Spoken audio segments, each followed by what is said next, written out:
ఎన్నికల షెడ్యూల్ విడుదల తర్వాత వాహనాల తనిఖీలపై ఈసీ ప్రత్యేక దృష్టి పెట్టింది.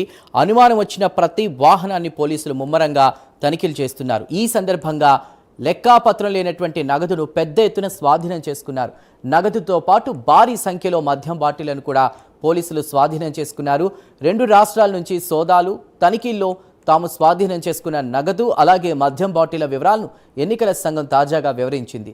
ఇక తమిళనాడులో మొత్తంగా 599.14 కోట్ల విలువైన వాటిని ఈసీ స్వాధీనం చేసుకుంది. అలాగే పశ్చిమ బెంగాల్లో 472.89 కోట్ల విలువైన వాటిని ఎన్నికల సంఘం స్వాధీనం చేసుకుంది. మొత్తం 1000 కోట్ల విలువైన నగదు, ఇతర సామాగ్రి పట్టుబడింది.